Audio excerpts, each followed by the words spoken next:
हमारे चैनल को सब्सक्राइब जरूर करें ताकि आपसे हमारे मजेदार कार्टून कभी न छूटे। शीतल को मैगी खाने का बहुत शौक था। कई बार उसकी मम्मी इस बारे में उसे टोक चुकी थी। शीतल, क्या बना रही हो बेटा? आपको पता तो है मम्मी, जब मैं किचन में होती हूँ तो मैगी के सिवा कुछ बनाना पसंद नहीं करती। बस भूख लगी थी बहुत जोरों की, तो मैंने सोचा मैगी ही बना लूं। शीतल बेटा, कभी कभी मैगी खाना ठीक है, पर इतना ज्यादा किसी चीज का आदी नहीं बनते हैं। तुम्हें और भी तरह के खाने बनाने आना चाहिए बेटा। कुछ दिनों में ससुराल जाओगी तो क्या वहाँ अपनी सास को मैगी बनाकर खिलाओगी? तो और क्या मम्मी, मैं तो अपनी सास को भी मैगी खाना सिखा दूंगी। शीतल ने अपनी मम्मी की बात को अनसुना कर दिया और फिर कुछ दिनों बाद शीतल की शादी सौरभ नाम के लड़के से हो जाती है। शीतल की सास नई बहू के आने से बहुत खुश थी। क्या बात है उर्मिला जी, नई बहू के हाथ का क्या खिला रही हो?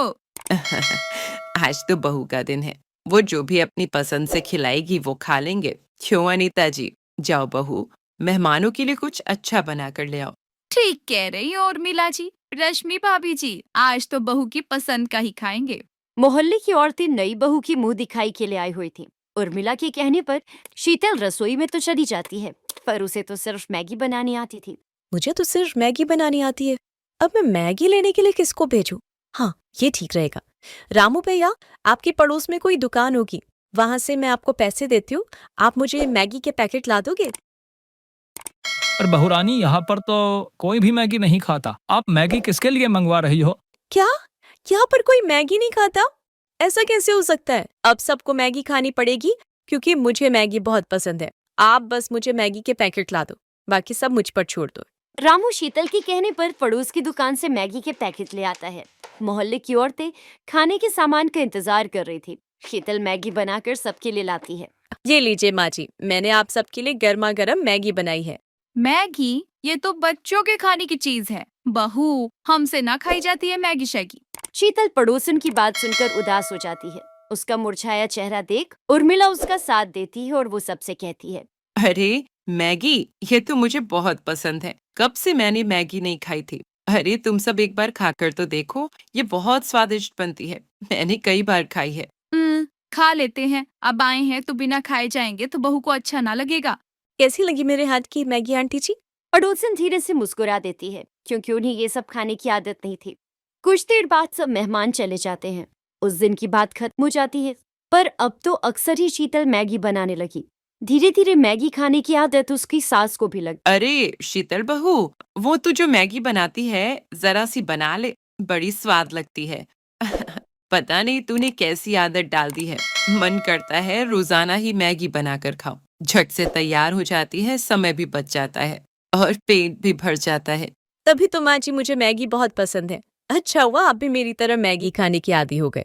आप बैठो, मैं आपके और अपने लिए जल्दी से चटपटी मैगी बनाकर लाती हूँ, फिर साथ में चाय पियेंगे। भैया 10 पैकेट मैगी के देना। क्या बात है रामू भैया, आजकल बड़े मैगी के पैकेट खरीद रहे हो? दोनों मेहमान ज्यादा आने लगे हैं क्या? अरे नहीं भीमा भैया, शीतल बहुरानी और माँ जी दोनों ही मैगी बड़े शौक से खावत है। चलो अच्छा है, मार बिक्री भी ज्यादा हो जात है। हमार तो ग्राहक बने रहे, हमें और क्या चाहिए? उर्मिला और शीतल की मैगी खाने की आदत दिन पर दिन बढ़ती जा रही थी, और ये देखकर सौरभ और उसके पापा भी गुस्सा करने लगे। अब इन दोनों की मैगी खाने की आदत कितनी बढ़ गई है। क्या करे बेटा, दोनों ही नहीं समझती हैं। जब देखो तब घर में मैगी बनती रहती है, बस हो गया। इन दोनों को कौन समझाए कि मैगी खाना बुरी बात नहीं है, पर हद से ज्यादा किसी भी चीज की आदत शरीर को नुकसान पहुंचाती है। पापा, माँ जी के पेट पे बहुत तेज दर्द हो रहा है। क्या उर्मिला, क्या हुआ? अभी कुछ देर पहले तो तुम ठीक थी। अपा चिंता मत करो, मम्मी को मैं डॉक्टर के पास ले जाता हूँ। सौरभ अपनी मम्मी को डॉक्टर के पास ले जाते हैं। आपकी माताजी ने आज सुबह क्या खाया था? डॉक्टर, मैंने मैगी खाई थी।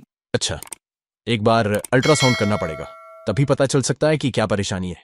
बाकी मैं ये दर्द की दवाइयाँ दे रहा हूँ, आप इसे ले लेना, इससे आराम आ जाएगा। फिर अल्ट्रासाउंड की रिपोर्ट के बाद ही हम आगे का इलाज शुरू करेंगे। डॉक्टर उर्मिला को दर्द की दवाई दे देता है। अगले दिन उर्मिला की अल्ट्रासाउंड की रिपोर्ट आती है, जिसमें पता चलता है कि उर्मिला का लीवर बढ़ गया है और उसमें सूजन है, जिसका मुख्य कारण मैदे का ज्यादा सेवन है।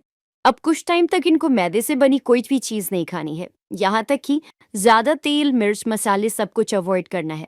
उर्मिला की तबीयत खराब देख शीतल को बहुत दुख होता है। आज मेरी वजह से माँ जी की ये हालत है। मैंने ही उन्हें मैगी खाने की आदत डाली। हमने 1 या 2 बार नहीं बल्कि रोजाना ही मैगी खाई, जिस कारण आज माँ जी की तबीयत खराब हो गई। मुझे माफ कर दो माँ जी, आज मेरे कारण आपकी तबीयत खराब हो गई। ना मेरी बच्ची, रो नहीं। देख, मैंने दवाई ली है, मैं अब ठीक हूँ। कुछ दिन आराम करूंगी, फिर मैं ठीक हो जाऊंगी। ये डॉक्टर तो ऐसे ही डराते रहते हैं, मुझे कुछ नहीं हुआ है। माँ अब तुम आराम करो और समय पर दवाई देनी है, इस बात का ध्यान रहे शीतल। अब चिंता मत करो, मैं माँ जी का पूरा ख्याल रखूंगी। शीतल उर्मिला का बहुत ध्यान रखती है। कुछ दिनों में उर्मिला बिल्कुल ठीक हो जाती है। शीतल बहू, मैगी खाने का बहुत दिल कर रहा था। कई दिनों से उबला हुआ खाना खा रही थी, कुछ चटपटा खाने का मन है। माँ जी, मैगी तो मैं बना लूंगी, पर हम दोनों आज एक दूसरे से ये वादा करते हैं कि हम दोनों महीने में सिर्फ 2 बार ही मैगी खाएंगे, इससे ज्यादा नहीं, क्योंकि हमारी प्यारी मैगी के बिना हम दोनों नहीं रह सकते। ये दोनों सास बहू भी ना भाई मैगी लवर है।